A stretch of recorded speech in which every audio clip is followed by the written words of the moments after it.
નમસ્કાર, BBN news ચેનલમાં આપનું સ્વાગત છે। હું છું કવિતા પંચાલ ને હવે જોઈએ આજના સમાચાર।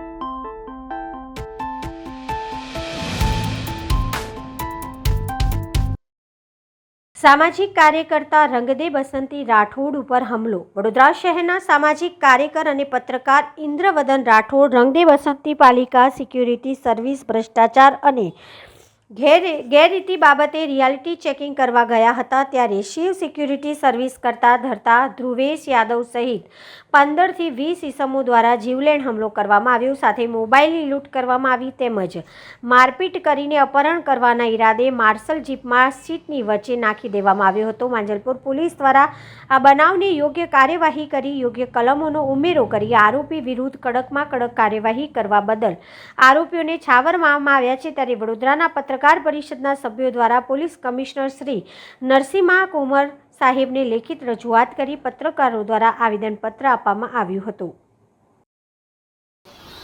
વડોદરા મહાનગરપાલિકાના સિક્યુરિટીના કોન્ટ્રાક્ટર શિવ સિક્યુરિટી સર્વિસના માણસો દ્વારા અમારા પર જીવલેણ હુમલો કરવામાં આવ્યો છે। સિક્યુરિટીના માણસો દ્વારા ખોટી ડમી હાજરી પૂરીને કોર્પોરેશનમાંથી પૈસા ઉપાડી લે છે। સાથે સાથે જે સિક્યુરિટીના માણસો હોય છે, કામ કરે છે, એમને પૂરતો પગાર આપવામાં આવતો નથી, એમને પગાર પાવતી આપવામાં આવતી નથી અને જે એમને પગારમાંથી પીએફ ઈએસઆઈના પૈસા કાપવામાં આવે છે એ પણ સરકારી કચેરીમાં જમા કરવામાં આવતું નથી। તેની ફરિયાદ પંકજ ગોરખ પાટીલે મ્યુનિસિપલ કમિશનરને કરેલી હતી। સાથે સાથે નર્મદા ભવન ખાતે શ્રમ આયુક્ત કચેરીમાં પણ એમની ફરિયાદ કરવામાં આવી હતી અને એની સુનાવણી ચાલુ હતી। આમ સિક્યુરિટીના કોન્ટ્રાક્ટરોનો ભ્રષ્ટાચાર જે છે એને ઉઘાડો પાડવા માટે અમો પંકજ ગોરખ પાટીલ સાથે અલગ અલગ સિક્યુરિટી પોઈન્ટ ખાતે ચેકિંગ કરવા ગયા હતા। ત્યારે તારીખ 8ના રોજ રાતના 11:30 વાગ્યાની આસપાસ માંજલપુર આરોગ્ય કેન્દ્ર જૂનું ખાતે અમો અને પંકજ પાટીલ જ્યારે ચેકિંગ કરતા હતા ત્યારે અચાનક શિવ સિક્યુરિટી સર્વિસના ધ્રુવેશ યાદવ માર્શલ જીપ લઈને 10 થી 15 માણસોને લઈને ત્યાં પહોંચી ગયો હતો। સૌથી પહેલાં એમણે મારો હાથમાં રહેલો મોબાઈલ ખોચવી લીધો હતો તેમજ સાથે આવેલા લોકોએ લાકડાના દંડા અને લોખંડની પાઇપ વડે મને આખા શરીરે મારવાનું ચાલુ કરી કાઢ્યું હતું અને કહેતા હતા કે આજે તો એને પતાવી જ દઈએ છે એવું કહીને મને એમની માર્શલ જીપમાં સીટની વચ્ચે નાખી દીધો હતો। ઇન બિટવીન પંકજ ગોરખ પાટીલના માથામાં પણ વાગ્યું હતું પરંતુ તે યેનકેન પ્રકારે ત્યાંથી પોતાની બાઇક લઈને ભાગી છૂટ્યો હતો। પંકજ પાટીલ ત્યાંથી મક્કરપુરા પોલીસ સ્ટેશન પહોંચીને પોલીસને સઘળી હકીકત જણાવી હતી અને મક્કરપુરા પોલીસ સ્ટેશનના પોલીસ અધિકારીઓએ તાત્કાલિક 2 વાન લઈને ઘટના સ્થળે પહોંચ્યા હતા અને ઘટના સ્થળે આ સિક્યુરિટીના માણસો 15 થી 20 જણા હાજર હતા। તેની મક્કરપુરા પોલીસે ધરપકડ કરીને માંજલપુર પોલીસ સ્ટેશન ખાતે એમની ધરપકડ કરીને એફઆઈઆર નોંધવામાં આવી છે। ત્યારે પંકજ પાટીલ અને અમોને 108 એમ્બ્યુલન્સ બોલાવીને એસએસજી ખાતે ઇમરજન્સી વોર્ડમાં તાત્કાલિક સારવાર કરવા માટે ત્યાં દાખલ કરવામાં આવ્યો હતો। આમ સિક્યુરિટીના માણસો જે અસામાજિક તત્વો છે, કારણ કે પરપ્રાંતિયો છે, તેઓને આ પ્રમાણે એમનો જે ભ્રષ્ટાચાર છે એ ઉઘાડો પડવાના દરે અમારા પર જીવલેણ હુમલો કર્યો, અમારા મોબાઈલની લૂંટ કરી છે અને અમને અપહરણ કરવાના ઈરાદે માર્શલ જીપમાં સીટ વચ્ચે નાખી દીધેલો છે। ત્યારે માંજલપુર પોલીસે યોગ્ય કલમો વતી એફઆઈઆર નોંધવી જોઈએ, એના બદલે ફક્ત ને ફક્ત સિક્યુરિટીના માણસો જોડે મિલીભગત કરીને કલમોનો યોગ્ય ઉમેરો કર્યા વગર જ એફઆઈઆર નોંધીને એમને આરોપીઓને છાવરવામાં આવ્યા હતા। એટલે આજે અમે ઇન્દ્રવદન રાઠોડ રંગદે બસંતી પોલીસ કમિશનર કુમાર સાહેબને રૂબરૂ મળવા આવ્યા છે અને લેખિત રજૂઆત કરવામાં આવ્યા છે કે અમારી સાથે જે ઘટના બની છે તે જીવલેણ હુમલો છે, એટલે કે જાનથી મારી નાખવાની કોશિશ છે, એની કલમનો ઉમેરો કરવામાં આવે। અમારા મોબાઈલ ફોનની લૂંટ કરવામાં આવી છે તો એ કલમનો ઉમેરો કરવામાં આવે અને અમને મારી નાખવાના ઈરાદે માર્શલ જીપમાં નાખીને અપહરણ કરવાના ઈરાદે જે કૃત્ય કર્યું છે તેની પણ કલમોનો ઉમેરો કરવામાં આવે। જો આમ કરવામાં નહીં આવે તો આરોપીઓને છાવરવા માટે માંજલપુર પોલીસ જે કાર્યવાહી કરી છે એમને બળ મળશે અને અમો જે પત્રકારો જે ભ્રષ્ટાચારને ઉગાડો પાડવા જઈ રહ્યા છે એમના પર જે પ્રમાણે ઘાતકી હુમલા થઈ રહ્યા છે તેની પણ રોકથામ કરવામાં આવે એવી અમારી પોલીસ કમિશનર શ્રી કુમાર સાહેબને નમ્ર રજૂઆત છે. હાઉસિંગ બોર્ડના મકાનોને નોટિસ બાબતે ધારાસભ્ય કેયુ રોકડિયાની સભામાં રજૂઆત. આજની મળેલ પાલિકાની સામાન્ય સભામાં સયાજીગંજના ધારાસભ્ય કેયુ રોકડિયા દ્વારા ગુજરાત હાઉસિંગ બોર્ડમાં આવતા સ્ટ્રક્ચર સ્ટેબિલિટી ટેસ્ટ અને રિપોર્ટ મુદ્દે સામાન્ય સભામાં રજૂઆત કરતા વધારેમાં વધારે લોકો બેઘર ન થાય તે દિશામાં કોર્પોરેશન અને હાઉસિંગ બોર્ડ કામ કરી રહ્યું છે તેવું જણાવ્યું હતું અને સાથે કોર્પોરેશનનો આભાર પણ વ્યક્ત કર્યો હતો. તેઓએ જણાવ્યું હતું કે સરકારે ગુજરાત હાઉસિંગ બોર્ડને સ્ટ્રક્ચર સ્ટેબિલિટી ટેસ્ટ કરવાનું કહ્યું છે. ગુજરાત હાઉસિંગ બોર્ડ ટેસ્ટ કરીને આપણા રિપોર્ટ સુપ્રત કરેલ છે ત્યારે પાલિકા ધારાધોરણ પ્રમાણે મકાન બંધ કરાવવું અથવા ગટર પાણીના કનેક્શન કાપવાનું કાર્ય કરી રહ્યું છે. કોર્પોરેશન ફરી જોઈન્ટ સર્વે કરી રહ્યું છે ત્યારે વધારેમાં વધારે લોકો બેઘર ન થાય તે દિશામાં કામ કરવામાં આવી રહ્યું છે. અમારો વિસ્તાર ગોરવા આખો જ હાઉસિંગ બોર્ડનો વિસ્તાર છે જેમાં ખૂબ જ મકાનોની અંદર બંધ કરવાની નોબત આવી છે. બાકી બધા જ જગ્યા પર રિપેરિંગ કાર્ય ચાલુ છે ત્યારે કોંગ્રેસના કાઉન્સિલર દ્વારા બિલ્ડરોને ફાયદો કરાવવા માટે આવી કાર્યવાહી કરવામાં આવી રહી છે તેવા આક્ષેપ સામે તેઓએ જણાવ્યું હતું કે કોર્પોરેશન ક્યારેય કોઈનો ફાયદો પહોંચાડવાનું કાર્ય કરતું જ નથી. કોર્પોરેશન ફક્ત નાગરિકોને ફાયદો કરાવવા માટે કામ કરે છે. સંજયનગર અને સહકારનગર બંધ પડેલ સ્કીમો હતી અને ફરીવાર શરૂ કરવાનું કામમાં મેયર કાળ દરમિયાન થયેલ છે અને થયેલા ટેન્ડર પ્રોસેસ બાદ પણ કરોડોનો લાભ અમે કોર્પોરેશનને કરાવ્યો છે ત્યારે કોંગ્રેસ દ્વારા કરાયેલા આક્ષેપો વાયા જ છે. ગુજરાત હાઉસિંગ બોર્ડ જે પ્રમાણેની ઘટના બની છે અને જે મકાનો જર્જરિત છે કેટલાય સર્વેની અંદર આપણી પાસે રિપોર્ટ આવ્યા છે તો આ જર્જરિત મકાનોમાં કોઈ અનહોની ઘટના ન બને એના માટે સરકારે ગુજરાત હાઉસિંગ બોર્ડને સ્ટ્રક્ચર સ્ટેબિલિટી ટેસ્ટ કરવાનું પણ કહ્યું છે. સ્ટ્રક્ચર સ્ટેબિલિટી ટેસ્ટ કરીને ગુજરાત હાઉસિંગ બોર્ડે એ આપણને સુપ્રત કર્યા છે અને કોર્પોરેશન અંડર સેક્શન 264 એને ખાલી કરાવવાનું અથવા તો ગટર અને પાણીના કનેક્શન કાપવાનું કામ આજે કોર્પોરેશન કરી રહી છે. કોર્પોરેશનની ટીમનો એટલે આભાર માનું છું કે કોર્પોરેશન ફરીવાર જોઈન્ટ સર્વે કરી રહી છે ગુજરાત હાઉસિંગ બોર્ડના એન્જિનિયરો સાથે. એમાંથી અલગ જે બધા ટાવરો છે એમાંથી કેટલા ટાવર રિયલમાં જર્જરિત છે એનો પણ અલગ સ્ટડી થઈ રહ્યો છે. રિયલમાં જર્જરિત ટાવરમાં પણ શું કઈ વસ્તુ ખાસ જર્જરિત છે, પાણીની ટાંકી, સ્ટેરકેસ, કોઈનું ઇન્ડિવિજ્યુઅલ મકાન, આ પણ સ્ટડી થઈને જે તે વ્યક્તિને રિપેરિંગ માટેની સૂચના આજે કોર્પોરેશન અને હાઉસિંગ બોર્ડ આપી રહી છે જેથી ખૂબ ઓછા મકાનો સીલ કરવા પડે અથવા તો પાણીને ગટર કનેક્શન કાપવા પડે. ખૂબ ઓછા મકાનોના આ દિશાની અંદર લોકો બેઘર થતા ઓછા થાય એ દિશાની અંદર કોર્પોરેશનને ગુજરાત હાઉસિંગ બોર્ડ આજે કામ કરી રહી છે. એટલા માટે હું કોર્પોરેશનનો આભાર પણ વ્યક્ત કરું છું. અમારો વિસ્તાર સયાજીગંજ વિધાનસભા ગોરવા આખો જ વિસ્તાર હાઉસિંગ બોર્ડનો વિસ્તાર છે. એમાંથી ખૂબ જૂજ મકાનોની અંદર જે આજે બંધ કરવાની અમારે નોબત આવી છે, બાકી બધા જ જગ્યા પર રિપેરી કામ ચાલુ છે. બિલ્ડરને ફાયદો કરાવવા બાબતનો એક મુદ્દો ઉઠ્યો હતો. આપના મેયર કાર્ડ દરમિયાન કોર્પોરેશનને કરોડોનો ફાયદો થયો છે, આપનું કેવું શું કહેવું? કોર્પોરેશન ક્યારેય કોઈને ફાયદો કરાવવા માટે કામ કરતી નથી. કોર્પોરેશન નાગરિકોને ફાયદો કરાવવા માટે કામ કરતી સંસ્થા છે.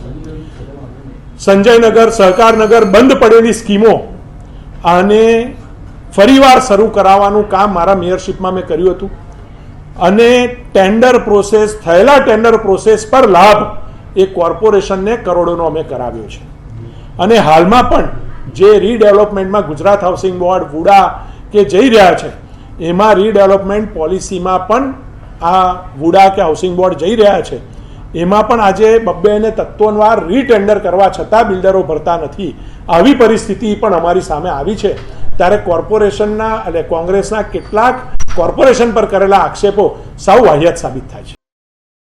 યુસુફ પઠાણનો મુદ્દો પાલિકાની સભામાં ફરી ઉછળ્યો. પાલિકાની જમીન મુદ્દે ત્વરિત કાર્યવાહી કરવાની ધારાસભ્ય કેયુ રોકડિયાની માંગ.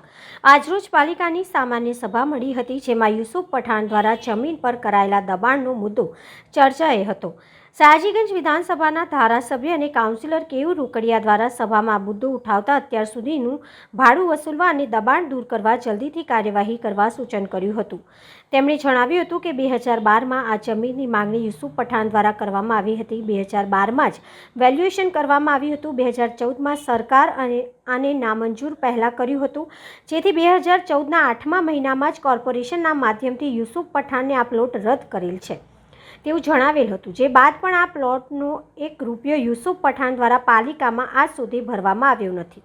જે બાબતની જાણ પાલિકાના ધ્યાનમાં આવતા તારીખ 6/2024ના રોજ તેઓને નોટિસ આપવામાં આવી હતી. જે બાદ ચોરી ઉપરથી સીનાચોરીની જેમ યુસુફ પઠાણ આ જમીનનો મુદ્દે કોર્ટમાં ગયા છે. ત્યારે જે પ્લોટના 1 પણ રૂપિયો આજ સુધી જમા ન કરાવ્યો હોય તે જમીન સામે કેવી રીતે દાવો કરી શકો? જેથી 10 વર્ષથી આજે દબાણ કર્યું છે તેનું ભાડું વસૂલ કરવું જોઈએ અને કોર્ટની પરિસ્થિતિનું અવલોકન કરી ત્યારબાદ તાત્કાલિક દબાણ દૂર કરવું જોઈએ. 2012માં યુસુફ પઠાણે એ TP-22 FP-90ની જગ્યાની માગણી કરી હતી. 2012માં જ તેનું વેલ્યુએશન 57,270 રૂપિયા પ્રતિ ચોરસ મીટર કોર્પોરેશને ઠરાવ્યું હતું. સ્થાયીમાં પૈસા ભરીને એને મંજૂરી આપવામાં આવી હતી કે પૈસા ભરે તો અમે પ્લોટ આપવા તૈયાર છીએ. સામાન્ય સભામાં પણ પૈસા ભરવાની શરતે મંજૂરી આપવામાં આવી હતી. રાજ્ય સરકાર પાસે 2013માં, કારણ કે આ પ્લોટ ખાસ કિસ્સાની અંદર ડાયરેક્ટ ફળવાતો હોય, કોઈપણ પ્રકારની હરાજી વગર ફરવાતો હોય, સરકારની મંજૂરીમાં મૂકવામાં આવ્યો હતો. 2014માં સરકારે આ પ્લોટની મંજૂરી આપી ન હતી, નામંજૂર કરવામાં આવ્યો હતો અને 8મા મહિનામાં 2014માં યુસુફ પઠાણને કોર્પોરેશનના માધ્યમથી પત્ર પાઠવીને આ પ્લોટની ફાળવણી રાજ્ય સરકારે રદ કરી છે અથવા મંજૂર કરી નથી એવું પણ જણાવી દેવામાં આવ્યું હતું. યુસુફ પઠાણે 1 પણ રૂપિયો આ પ્લોટ પેટેનો આજ દિન સુધી ભર્યો નહોતો. યદ્યપિ પૂર્વ ક્રિકેટર હોય, રિગાર્ડ્સના કારણે પ્લોટ વાપરતો હતો, પરંતુ હાલમાં જ્યારે આ પ્લોટ વાપરતો હોય એવું ધ્યાનમાં આવ્યું ત્યારે 6/6/2024ના રોજ કોર્પોરેશને નોટિસ આપીને પ્લોટ પરની કમ્પાઉન્ડ વોલ ને તબેલો આ 2 દબાણ દૂર કરવા માટેની કોર્પોરેશને નોટિસ આપી. આ તો ચોરી ઉપર છે સીના ચોરી. અને એ ભાઈ કોર્ટમાં ગયા અને કોર્ટમાં જઈને આ પ્લોટ પર રાજ્ય સરકાર કેવી રીતે ના મંજૂર કરી શકે? ભાઈ તે પૈસા ભર્યા છે? કોઈપણ પ્રકારના પૈસા કોર્પોરેશનમાં ભર્યા છે આ પ્લોટ પૈકીના? અને આ પ્લોટનો દાવો કરે છે અને કોર્ટમાં એવી રજૂઆત કરે છે કે હું TMCનો મેમ્બર ઓફ પાર્લામેન્ટ બન્યો એટલા માટે મારી જોડે ખોટું વર્તન કરી રહ્યા છે. જો આવું કંઈ પણ ધ્યાનમાં હોત તો આ ઇલેક્શનનો દેશવ્યાપી મુદ્દો હતો. આવું કોઈ પણ વર્તન એ ભારતીય જનતા પાર્ટીની સરકાર કે કોર્પોરેશન કરતી નથી. માત્ર મેરિટના આધાર પર પ્લોટના પૈસા ભરાયા નથી. સરકારે પ્લોટની ફાળવણી નામંજૂર કરી છે. આમ છતાં 10 વર્ષથી પ્લોટ પર પોતાની કમ્પાઉન્ડ વોલ બાંધીને દબાણ કર્યું છે અને ઉપરથી કોર્ટમાં જાય છે. એટલે કહ્યું ચોરી ઉપર છે સીના ચોરી. આવા વ્યક્તિઓને સબક શીખવાડવું અને આ દબાણ તાત્કાલિક ધોરણે દૂર થવું જોઈએ આવી મેં માગણી કરી છે. અને કોંગ્રેસના કાઉન્સિલરે પણ સૂર પુરાવતા એની જોડે ભાડું વસૂલ કરવું જોઈએ 10 વર્ષનું એવી પણ અમે માગણી કરી છે. કોર્ટમાં મુદ્દો મૂક્યો છે. કોર્ટની અંદરની પરિસ્થિતિ જોઈને બને એટલું ઝડપથી 2-4 દિવસ 5 દિવસમાં કોર્પોરેશને એ દબાણ દૂર કરવું જોઈએ આવી આજે મેં માગણી કરી છે. શિક્ષણ આપની સામૂહિક જવાબદારી. કેયુ રોકડિયા. આજની મળેલી પાલિકાની સામાન્ય સભામાં સયાજીગંજના ધારાસભ્ય અને કેયુ રોકડિયા દ્વારા ધોરણ 9ના ક્લાસ બીજી 6 સ્કૂલમાં ચાલુ કરવામાં આવતા નગરપાલિકા શિક્ષણ સમિતિ અને વડોદરા મહાનગરપાલિકાને અભિનંદન પાઠવ્યા હતા. નગર પ્રાથમિક શિક્ષણ સમિતિ અને રાજ્ય સરકાર દ્વારા આવનારા 26, 27 અને 28 જૂનના રોજ શાળા પ્રવેશ ઉત્સવની ઉજવણી કરવા જઈ રહી છે, ત્યારે ગયા વર્ષે નગર પ્રાથમિક શિક્ષણ સમિતિ 4 સ્કૂલો દ્વારા ધોરણ 9ના ક્લાસ શરૂ કરવામાં આવ્યા હતા, ત્યારે આ વખતે બીજી 6 સ્કૂલમાં ધોરણ 9ના ક્લાસ શરૂ થવા જઈ રહ્યા છે, ત્યારે આ માટે તેમણે નગર પ્રાથમિક શિક્ષણ સમિતિને અભિનંદન પાઠવ્યા હતા. તેઓએ જણાવ્યું હતું કે શિક્ષણ આપણી સામૂહિક જવાબદારી છે. ધોરણ 9 કોર્પોરેશન પૂરેપૂરો ખર્ચ કરીને ચાલુ કરી રહ્યું છે, ત્યારે દાતાઓએ પણ આગળ આવવું જોઈએ. અત્યારે પણ અમારા કાઉન્સિલરોના માધ્યમથી સ્કૂલોમાં જરૂરિયાત મુજબ બૂટ આરો સિસ્ટમ, પેવર બ્લોકની સુવિધા કરવામાં આવી રહી છે. આમ છતાં પણ જે સ્કૂલ બાકી રહી જતી હોય ત્યાં પણ ફોડવાડીમાંથી, કોટામાંથી અને ધારાસભ્યની ગ્રાન્ટમાંથી પણ આવા કામો કરવા જોઈએ તેનું કાઉન્સિલરોને અનુરોધ છે. વધુમાં તેઓએ જણાવ્યું હતું કે અમારા ટ્રસ્ટ નારાયણ સેવા ચેરિટેબલ ટ્રસ્ટ દ્વારા પણ આગામી 29 તારીખે 3 થી 4,000 જેટલા ચોપડાનું વિતરણ કરવામાં આવનાર છે. નગર પ્રાથમિક શિક્ષણ સમિતિ દ્વારા અને રાજ્ય સરકાર દ્વારા તારીખ 26, 27, 28 જૂનના રોજ જ્યારે શાળા પ્રવેશ મહોત્સવ થઈ રહ્યો છે, ત્યારે નગર પ્રાથમિક શિક્ષણ સમિતિ અને વડોદરા મહાનગરપાલિકાને અભિનંદન એટલે આપવા પડે કે ગયા વખતે 4 સ્કૂલ 9મું ધોરણ શરૂ કરી હતી. આ વર્ષે બીજા 6 ધોરણ એટલે બીજી 6 સ્કૂલ 9મું ધોરણ શરૂ કરી રહ્યા છે. માટે કોર્પોરેશનની નગર પ્રાથમિક શિક્ષણ સમિતિને અભિનંદન આપ્યા હતા. શિક્ષણ એ આપણા સૌની સામૂહિક જવાબદારી છે, ત્યારે 9મા ધોરણની અંદર જ્યારે કોર્પોરેશન પૂરેપૂરો ખર્ચ કરીને સ્કૂલ ચાલુ કરી છે, ત્યારે દાતાઓએ આગળ આવવું જોઈએ. અમારા કાઉન્સિલરોના માધ્યમથી ત્યાં સ્કૂલમાં જરૂરિયાત મુજબના બોર, આરો સિસ્ટમ, પેવર બ્લોકની સુવિધાઓ અમારા કોર્પોરેટર કરી જ રહ્યા છે. આમ છતાં પણ જે સ્કૂલમાં બાકી હોય એ ફોડવારી કોટામાંથી, ધારાસભ્યોની ગ્રાન્ટમાંથી કરવા જોઈએ. આવું મેં કાઉન્સિલરશ્રીઓને જાગૃત બનીને કરવા માટે અનુરોધ કર્યો હતો. અને બીજા દાતાઓના માધ્યમથી નોટબુક, ચોપડા વિતરણ જે કંઈ કરવું પડે, અમારું પણ ટ્રસ્ટ આ વર્ષે 29 તારીખે ચોપડા વિતરણ કરી રહ્યું છે. તો આવી રીતે દાતાઓને આગળ લાવીને શિક્ષણ સાથે જોડવા જોઈએ, આવો મેં અનુરોધ કર્યો. નોટબુકનું વિતરણ પણ કરવાના છો? બિલકુલ, અમારું ટ્રસ્ટ પણ આ 29 તારીખે જે 9મું ધોરણ શરૂ થયું છે, બીજા ક્લાસીસ છે, એની અંદર નોટબુક વિતરણ આશરે 3-4 હજાર નોટબુકનું વિતરણ અમારું ટ્રસ્ટ પણ કરવા જઈ રહ્યું છે. નારાયણ સેવા ચેરિટેબલ ટ્રસ્ટ કરવા જઈ રહ્યું છે. રાવપુરા વિધાનસભા વોર્ડ 14 સંપર્ક સમસ્યા સેવા કાર્યક્રમના 3જા ચરણની શરૂઆત આજરોજ રાવપુરા વિધાનસભામાં સમાવિષ્ટ વોર્ડ 14થી કરી, જેમાં સ્થાનિક નાગરિકો સાથે કલ્યાણ પ્રસાદ હવેલી માંડવી ખાતે સંપર્ક સમસ્યા સેવા અભિયાન હેઠળ વોર્ડના નાગરિકોને પડતી સમસ્યાઓને સાંભળી તેમાંથી 16 જેટલી સમસ્યાઓનું સ્થળ પર નિવારણ કર્યું, તેમજ અન્ય સમસ્યાઓનું નિરાકરણ વહેલી તકે મળે તે માટે ચૂંટાયેલા પ્રતિનિધિને સૂચન આપ્યું, તેમજ સંભવિત વિભાગોમાં સમસ્યાઓની જાણ કરી. સાથે શહેર અધ્યક્ષ ડૉક્ટર વિજયભાઈ શાહે, શહેર મહામંત્રી શ્રી જસવંતસિંહ સોલંકી, પૂર્વ ડેપ્યુટી મેયર અને ward 14ના corporator Shrimati Nandaben Joshi, Shrimati Jelamben Choksi, Shri સચિનભાઈ Patadia, Shri Hareshbhai ઝીંગર, ward પ્રમુખ શ્રી સચિનભાઈ શાહ, ગોપી, નગર પ્રાથમિક શિક્ષણ સમિતિના અધ્યક્ષ શ્રી મિનેશભાઈ પંડ્યા, પૂર્વ શહેર મહામંત્રી શ્રી સુનિલભાઈ સોલંકી, શ્રી રાકેશભાઈ પટેલ, અન્ય હોદ્દેદાર, પદાધિકારીઓ, કાર્યકર્તા અને સ્થાનિક નાગરિકો ઉપસ્થિત રહ્યા હતા. પ્રાથમિક શાળા સેજપુરમાં વર્ષ 2024-25 શરૂઆત પહેલા અઠવાડિયામાં વિવિધ કાર્યક્રમ કરવામાં આવ્યા, જેમાં 21મી જૂન વિશ્વ યોગ દિવસની ઉજવણી કરવામાં આવી. શાળાના શિક્ષક શ્રી સુરેશભાઈ વણકર દ્વારા બાળકોને વિવિધ પ્રકારના યોગ કરવામાં આવ્યા. યોગના ફાયદા વિશે સમજણ આપવામાં આવી. શાળામાં નવા વર્ષની બાળ સંસદ બનાવવાનો હેતુ શાળામાં બાળ મિત્ર મંડળ માટે ચૂંટણી યોજવામાં આવી. શાળામાં વિવિધ ખાતાઓની કામગીરી માટે અલગ અલગ બાળકોને મંત્રી બનાવવામાં આવ્યા. મંત્રીમંડળમાં સફાઈ મંત્રી, બાગ મંત્રી, મધ્યાહન ભોજન મંત્રી, પ્રાર્થના મંત્રી, આરોગ્ય મંત્રી, તાળા મંત્રી જેવા વિવિધ વિભાગ દરેક મંત્રીઓને વહેંચવામાં આવ્યા. ઇકો ક્લબ મેરી લાઈફ અંતર્ગત શાળામાં વિવિધ કાર્યક્રમો અને વિવિધ પ્રવૃત્તિઓ કરવામાં આવી. પાણી બચાવો, વૃક્ષો વાવો, ઈ વેસ્ટનો નિકાલ, પ્લાસ્ટિક મુક્ત શાળા, ગ્રીન શાળા માટે વિવિધ અલગ અલગ પ્રકારના કાર્યક્રમો કરવામાં આવ્યા હતા.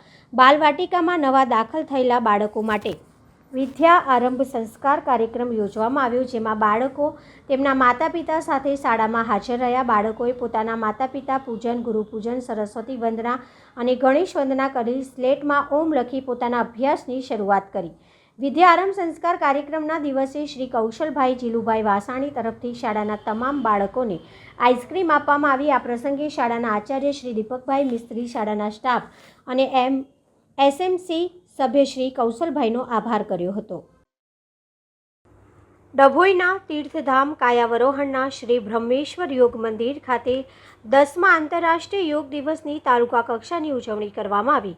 10મા આંતરરાષ્ટ્રીય યોગ દિવસની ઉજવણી સમગ્ર ભારત વર્ષમાં કરવામાં આવી રહી છે, ત્યારે ડભોઈ પંથકમાં પણ યોગ દિવસની ઉત્સાહ સાથે ઉજવણી થઈ। તાલુકાના કાયાવરોહણમાં આવેલ બ્રહ્મેશ્વર મહાદેવ મંદિર લકુલેશ ધામ યોગ ક્ષેત્ર ખાતે તાલુકા કક્ષાની ઉજવણી ધારાસભ્ય શૈલેષભાઈ મહેતાની અધ્યક્ષતામાં અને મામલતદાર ડીવી ગામી સહિત વહીવટી કર્મચારીઓની હાજરીમાં ગુજરાત રાજ્ય યોગ board Dabhoi assistant coach Gauri કે ભટ્ટ, બ્રહ્મેશ્વર યોગ મંદિરના સ્વામી મુક્તાનંદજીના સુંદર માર્ગદર્શન દ્વારા યોગનું મહત્વ સમજાવી કોમન યોગ પ્રોટોકોલના યોગ અભ્યાસ કરવામાં આવ્યો હતો। ડભોઈ તાલુકાના કાયાવરોહણ તીર્થ ખાતે 10મા આંતરરાષ્ટ્રીય યોગ દિવસની ઉજવણીમાં મોટી સંખ્યામાં યોગ પ્રેમી જોડાયા હતા।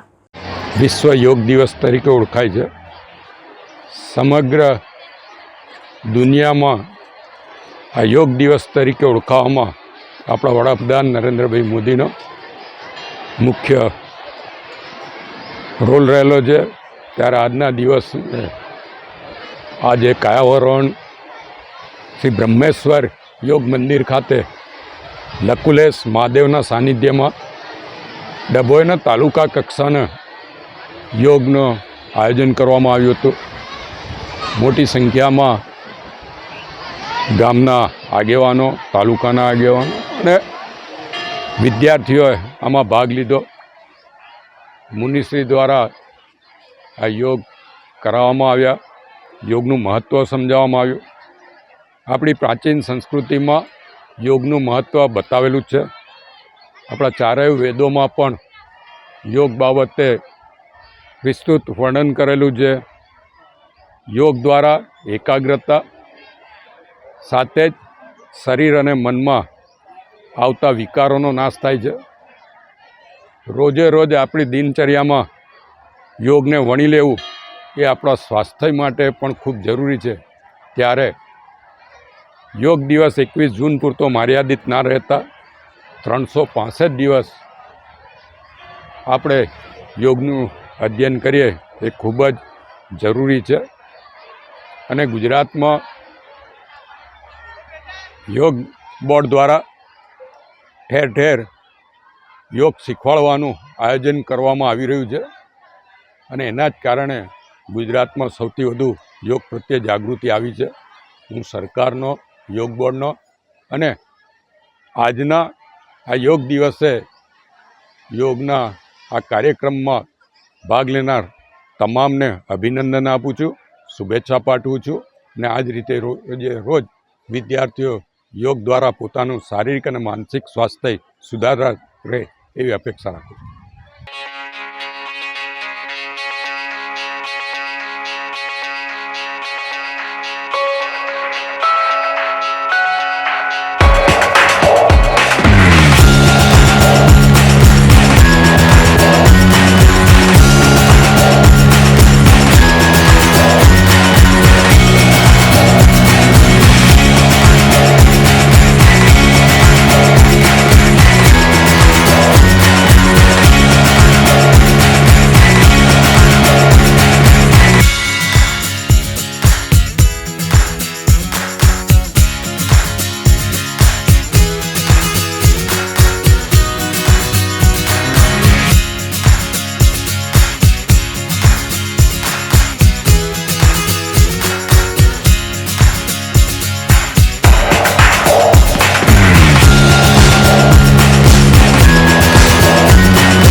ઉપલેટા તાલુકાના ઈસરા ગામે ચેકડેમ માટે ધારાસભ્ય દ્વારા 10 લાખની ગ્રાન્ટ મંજૂર કરાવી રિપેરિંગ શરૂ કરાયું। ઉપલેટા તાલુકાના ઈસરા ગામે બરણેશ્વર મહાદેવ મંદિર પાસે આવેલ ચેકડેમ ઘણા સમયથી રિપેર કરવાનું હોય, જેને લઈને ગામના લોકો અને ખેડૂતો દ્વારા ધારાસભ્યને રજૂઆત કરતા ધોરાજી ઉપલેટા વિસ્તારના ધારાસભ્ય દ્વારા સરકારમાંથી 10 લાખની ગ્રાન્ટ મંજૂર કરાવી આપી હતી, તેમજ અન્ય રૂપિયા ગામ ખેડૂતો દ્વારા અંદાજે 5 લાખ એકત્રિત કરી લોખંડ સહિતની ઘટતી સામગ્રી એકત્રિત કરી તાત્કાલિક ધોરણે ચોમાસા પહેલા ડેમનું કાર્ય શરૂ કરી ગામ હિતના કાર્ય શરૂ કર્યા હતા. સિંચાઈ યોજના પેટા નંબર 1 આજરોજ ઈસરા ગામ પાસે આવેલા બરણેશ્વર ચેકડેમનું કામ તાત્કાલિક વરસાદની સિઝન હોવાથી તાત્કાલિક ચાલુ કરેલ છે અને ગામ લોકોના સહકારથી સારી રીતે કામ થઈ રહેલ છે. ખેડૂત અને સરકાર શ્રી મહેન્દ્રભાઈ પાટલિયાના સહકાર અને સહયોગ મહેન્દ્રભાઈના સપોર્ટથી આજે અમારું 24 કલાકની અંદર કામ પાસ કરી અને યુદ્ધના ધોરણે વરસાદી વાતાવરણ હોય, ભાદર નદીનો ફ્લો પાણીનો પૂરેપૂરો હોવાને લીધે 24 કલાકમાં સરકારશ્રીએ નિર્ણય લઈ અને કામ મંજૂર કરી આપેલ છે. તે બદલ અમે ઈસરા ગામના ખેડૂત વતી ખૂબ ખૂબ આભાર માનીએ છીએ અને ઈસરા ગામના બરણેશ્વર ચેકડેમ નંબર 1નું કામ આ ચાલુ છે અને ખેડૂતશ્રીના સહયોગથી લોખંડ સરકારશ્રીમાંથી પાસ ન થતાં ખેડૂત સ્વખર્ચે લોખંડ અને શ્રમ કરે છે.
ભરૂચના સંતોષી વસાહતના રહીશો દ્વારા કલેક્ટરને આ ઘટના અંગે એક આવેદનપત્ર આપ્યું. બનાવની વિગત એવી છે કે તારીખ 20/6/2024ના રોજ બપોરે 12 વાગ્યાના સોમવારે જેલ પ્રશાસન તરફથી પોલીસ બંદોબસ્ત સાથે ભરૂચ મહમ્મદપુરા વિસ્તારમાં જેલની બાજુમાં આવેલા ભરૂચ નગર યોજના નંબર 3ના અંતિમ ખંડ નંબર 94-95 ઉપર દિવાલ બનાવવા માટે લાઈન દોરી કરવામાં આવેલ. તે સમયે લાઈન દોરી કરતી વખતે સંતોષી વસાહતના મકાન નંબર 154/2 થી 65/1 સુધીના 10 મકાનો એવી ધમકી આપવામાં આવી કે તમારા મકાનો અમુક હિસ્સો અમે બુલડોઝર લઈને તોડવા આવીશું તો તમે ઘર ખાલી કરી આપજો.